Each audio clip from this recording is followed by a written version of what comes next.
Okay, kabayan, muli pong nagbabalik ang inyong lingkod, ka Jerry Geronimo. At nako, marami po tayong dapat na pag-usapan, pero sa araw na ito, ilan lamang po natin dito sa ilang kahilingan ng ilan nating mga nanonood ng ating palatuntunang ating alamin. Unang-una, yung pong nagtanong sa atin tungkol po sa halamang rambutan. Ano po? Kung sa bagay, natataon po ito sa pag-ani po ng mga rambutan. Kaya lang, medyo nahuli po ang pag-ani sa taong ito, kabayan. Bakit kanyo? Sapagkat pabago-bago po ang panahon, ang klima, kabayan, nagkakaroon malakas sa pag-ulan, pagkatapos nagkakaroon po ng tag-init. Kaya ang nangyari po, na-delay po ang paglabas ng mga bunga. Hindi lamang sa kinalalagyan po namin sa timog, kung hindi sa iba't ibang bahagi po ng ating kapuluan. At doon po sa mga nagtatanong sa atin, lumabas po ang ulat na sa ngayon kulang talaga ang nakukuha po nating mga bunga ng rambutan sa iba't ibang bahagi ng ating kapuluan.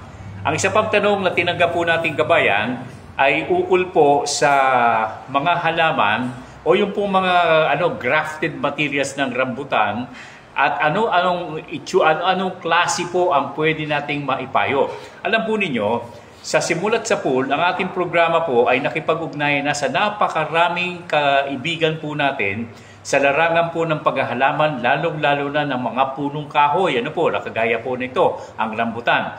Ang rambutan, unang-una, tinawag po nating rambutan sapagkat yung rambut, kabayan, yung bang mga talusok, yung tulusok na mga tinik-tinik o kaya yung pong mga yung kanyang balat nagkakaroon po ng mga talagang yung pong mga nakaangat na rambot, yung sinasabi po natin yung balat po niya.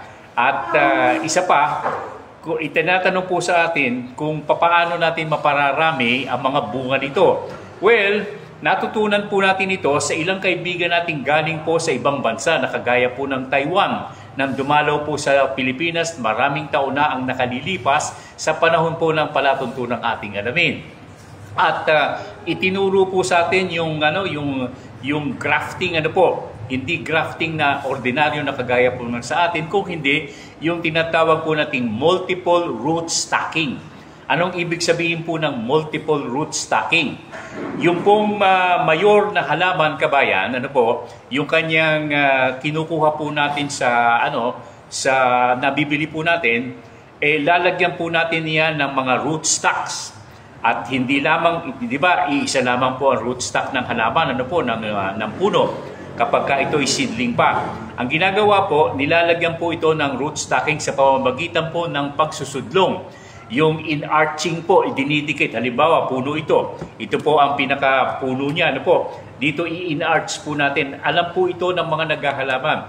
In-arch po natin, babalatan natin ng siguro mga 1/8 ng balat po ng rootstock. Pagkatapos yung pong pinaka-mayor ng halamang rambutan, ididikit po natin about 3 inches ang lapad. Pagkatapos itatali po natin ito. Yon, double root stocking, isa lamang. Pero ang ginawa po ng ating alamin ay naglagay pa tayo ng isa, dalawa. Kaya ang nangyari po, sa halip na sa loob po ng 1.5 taon namumunga ang puno ng rambutan o kahit na mangga, kabayan, ito po ay namumunga ng mas maaga. At ang isa pang benepisyo po nito, kabayan, magbibigay po ito ng maraming bunga. Ibig sabihin, kung isang rootstock lamang ito, ang halaman, kapag marami pong mga rootstock, ito po, kabayan, ay nagbibigay po ng mas marami pang maibibigay sa inyo sa panahon po ng pag-ani. Nakita ko po sa internet, yung po nagbebenta po ng mga seedlings, Kung makikipag-ugnayan kayo sa ating alamin, ituturo ko sa inyo ang paraan po ng pagsusudlong. Pero ito palagay ko ay alam na ninyo.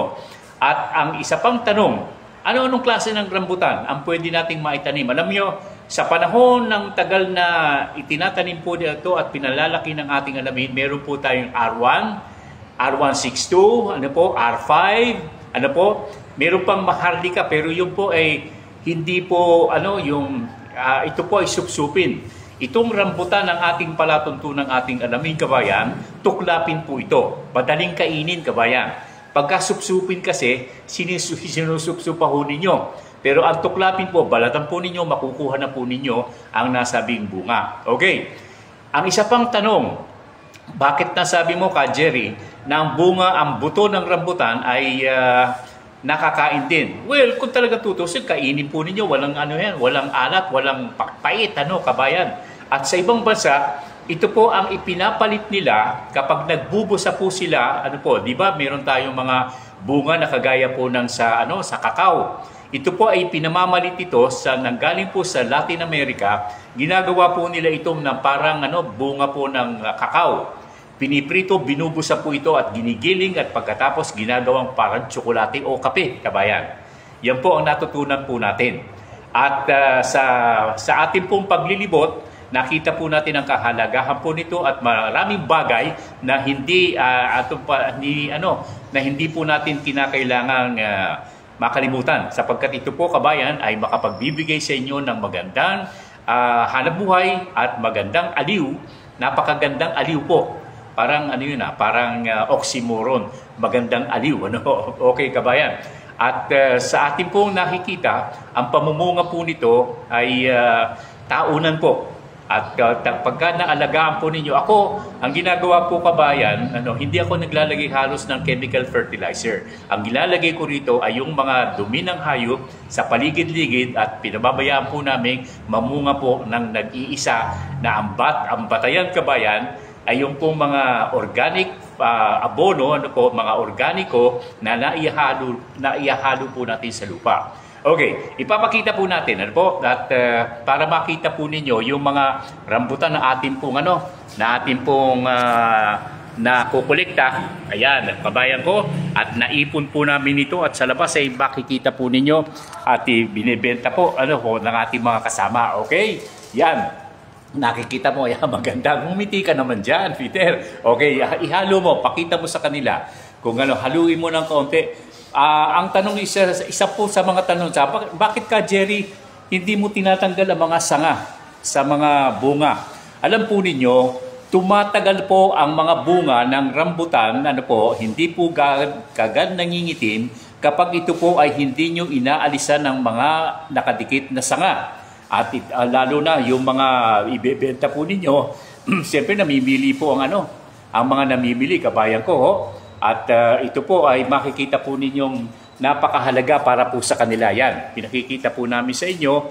Nakikita ba to, Peter? Kita ba? Kapag hindi ako nakatingin halos At yan ay nakikita po natin sa ating po mga kababayan. Ikot muna natin ang ating pong camera para tayo po naman ay nagkakaroon ng yung pong paraan na para po nakita natin sa kanila, maipakita natin. Okay, kabayan ko? At sa ating pong pagpapakitang gawa, sa ating palatuntunang ating alamin, sana nasagot po natin ang mga tanong na tinatanggap po natin sa ating mga kababayan nanonood ng ating programa, ang ating alamin. Kung sakasakali na meron po kayong gustong itanong, makipag-ugnayan po sa atin kahit na anong mga bagay, kabayan. Kung ito po ay sa paghahalaman, paghahayupan, at pagpakistaan, sa larangan po ng pakistaan. Ang ating pong pinag-uusapan ay tungkol po sa rambutan, kabayan.